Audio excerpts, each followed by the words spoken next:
नमस्कार, आपका स्वागत है। हिंदू संस्कृति में धर्म, रीति रिवाज, त्योहार तथा परंपराओं का अत्यंत महत्व है। भारत में हर त्योहार को परंपरागत रूप से पूरी उमंग और उत्साह के साथ मनाया जाता है। हर त्योहार की अपनी अलग विशेषता होती है और हर त्योहार अपने आप में महत्वपूर्ण होता है।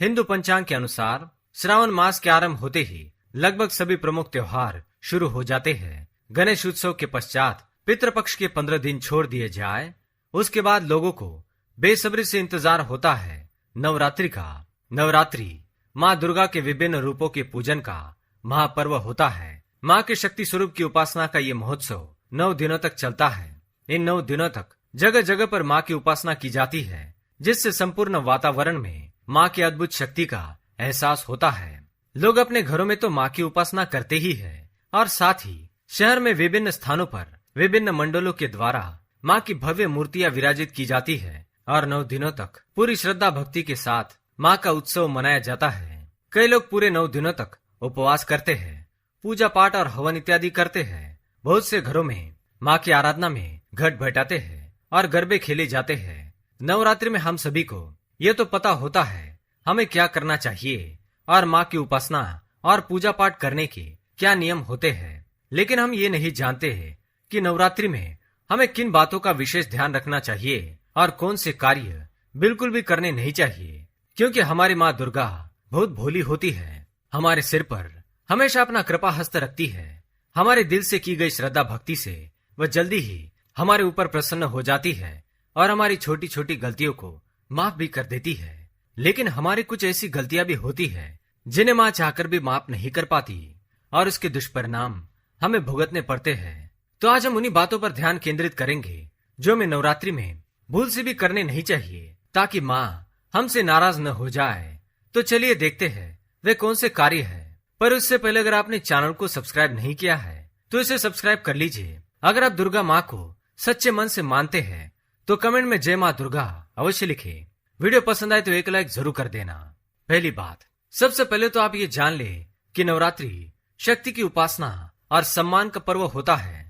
नवरात्रि में माँ विभिन्न रूपों में इस संपूर्ण सृष्टि में विचरण करती है। नवरात्रि में लोग माँ का आह्वान करते हैं और अपने घरों में माँ को बुलाना चाहते हैं, तो माँ भी उन घरों में जाना पसंद करती है जिन घरों में उनका स्वागत उचित तरीके से किया जाता है। जिस घर में अनावश्यक कलह और वाद विवाद हो, माँ वहां पर कभी नहीं जाएगी। इसलिए विशेष रूप से इन 9 दिनों में अपने घर का वातावरण आनंदमय रखे और झगड़ा और कलह से दूर रहे।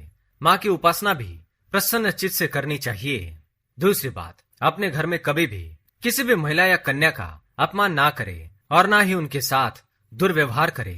जिन घरों में महिलाओं का अपमान होता है, चाहे आप कितने भी पूजा पाठ कर ले, लेकिन माँ दुर्गा आपके घर में कभी प्रवेश नहीं करेंगी।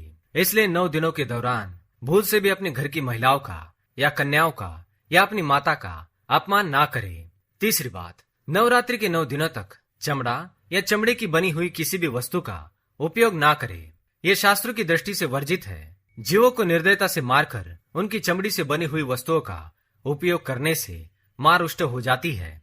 माँ इस संसार के सभी प्राणियों पर प्रेम करती है। सभी प्राणी माता को अत्यंत प्रिय है। इसलिए 9 दिनों के दौरान किसी भी प्रकार की जीव की हत्या भूल से भी ना करे। चौथी बात, नवरात्रि के 9 दिनों तक नाखून काटना या बाल कटवाना वर्जित माना गया है। इन पूरे 9 दिनों तक आपको स्वच्छ और साफ कपड़े पहनने चाहिए और गंदगी से दूर रहना चाहिए।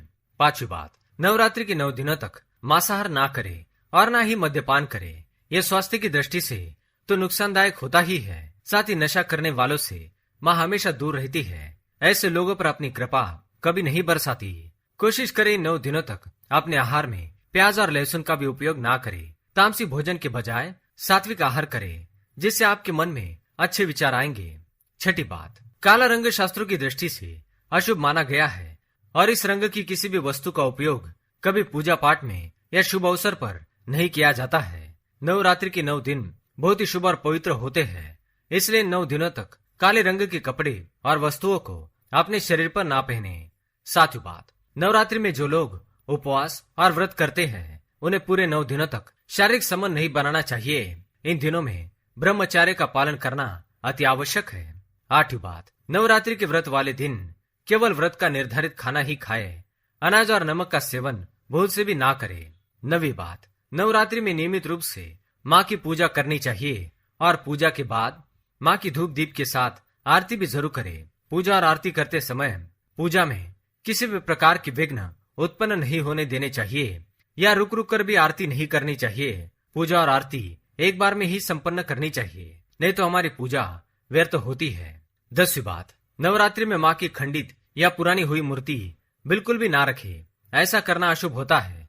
हमेशा माँ की नई मूर्ति की स्थापना करें और ध्यान रहे नवरात्रि के 9 दिनों में अपने घर को कभी भी अकेला ना छोड़े। अगर घर में घट स्थापना की हुई है तो घर में कोई ना कोई स्त्री या पुरुष अवश्य रुकना चाहिए। ऐसे समय में घर को खाली छोड़ने से अशुभ होता है। साथ ही इसके पीछे यह भी एक कारण है कि घर के अंदर बिल्ली या कुत्ते जैसे कोई छोटे पशु माँ के घट को नष्ट कर सकते हैं और इससे अनर्थ हो सकता है।